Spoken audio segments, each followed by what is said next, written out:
சார்ந்த மாநிலங்களவை தேர்தல் தேதி அறிவிக்கப்பட்டுள்ள சூழ்நிலையில் ஏற்கனவே அவர்களுக்கு உறுதிமொழி தேமுதிகவுக்கு வழங்கப்பட்ட நிலையில் இன்றும் அவர்கள் ஏன் அதிமுக கூட்டணியில் சேர்வதற்கு தயக்கம் காட்டுகிறார்கள்?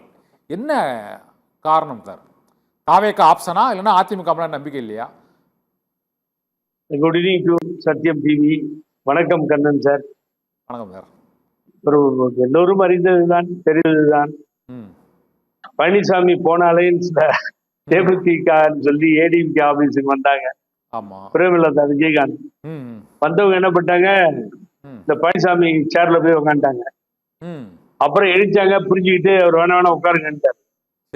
அக்ரிமெண்ட் ரெடியா போட்டு இருந்தது. ஒரு ராஜ்யசபா சீட் கொடுக்குறேன்னு இவர் ஒத்துக்கிட்டாரு. அந்த அக்ரிமெண்ட்டை கையில எடுக்கிறாங்க.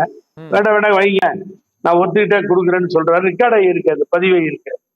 நான் கொடுக்குறேன், அது வேணாம், இப்போ இதை பத்தி பேசி முடிச்சிருவோம் அப்படின்னு சொல்லி அந்த சீட் ஷேரிங்க பேசி முடிச்சிட்டாரு. அதுக்கு பின்னாடி அந்த ஒரு சீட்டு தரேன்னு ஏமாத்திட்டாரு. முந்தைய தேர்தல்.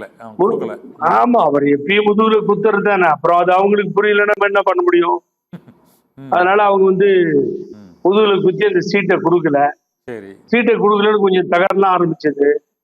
அது பெருசாவும் போச்சு தகராறு. ஆனா தேமுதிகவுல பாவம் அவங்க ரொம்ப கஷ்டப்படுறாங்க. அவங்க பொதுச் செயலாளர் விஜயகாந்த் கேப்டன் மறைவுக்கு பின்னால கட்டி தூக்கி நிறுத்துறதுக்கு நண்பர் சுத்தீஷ் தான் அப்பப்ப சுத்தி வர்றாரு பழனிசாமிய. அது ஏன்னு எனக்கு புரிய மாட்டேங்குது. ஆகவே அந்த ஒரு சீட்டை இப்போ மறுபடியும் நீங்க நம்மளோடய இருங்க, சட்டமன்ற தேர்தல் வரும்போது நிச்சயமா கொடுத்துறேன்னு மறுபடியும் ப்ராமிஸ் பண்ணிருக்காரு. நல்லா கவனிங்க. ஏற்கனவே முதுகுல குத்தி ஏமாத்தினார் ஒரு சீட்டு தரேன்னு.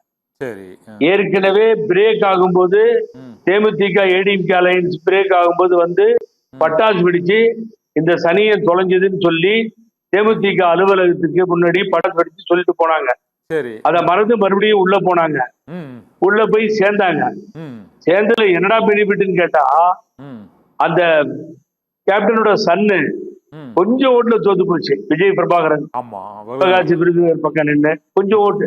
அந்த அளவுக்கு கூட ஏடிஎம்கே அந்த ஓட்டை ரீச் பண்ண முடியல. நெக் டு நெக் ஃபைட் இல்ல. Sowmiya Anbumani Ramadoss, Tirupati Sowmiya Anbumani Ramadoss neck to neck fight. இவங்க நெக் டு நெக் ஃபைட்டு. அண்ணாமலையும் முன்னாள் பாரதிய ஜனதா கட்சி தலைவர் அவரும் அண்ணாமலையும் அண்ணன் ஓபிஎஸும் வாங்கின வாக்குகளை கூட ஏடிஎம்கே தொட முடியல, வாங்க முடியல. 13 இடத்துல 3வது இடம், 7 இடத்துல டெபாசிட் போய் அசிங்கமாச்சு. இப்ப இந்த ஒரு இடம் கொடுக்கணும், நியாயமா தேமுதிகவுக்கு நியாயமா தார்மீக அடிப்படையில கொடுக்கணும். ஆனா இங்க சிக்கல் என்ன பொறுத்த வரைக்கும் இந்த கட்சிக்காரன் கொடுக்கறது இல்லை சார். ராஜ்யசபா சீட்டு கண்ணன் உங்களுக்கு தெரியும். ஏற்கனவே அன்புமணி ராமதாஸ் அவர் தானே இந்த கட்சியினுடைய தலைவர். அவருக்கு தூக்கி கொடுத்துட்டாங்க. அப்புறம் ஜி.கே. வாசனுக்கு போச்சு ஒரு சீட்டு, இவருக்கு ஒரு சீட்டு போச்சு. 6 வருஷம் அதனுடைய 6 வருஷம் பீரியடு இவனர்.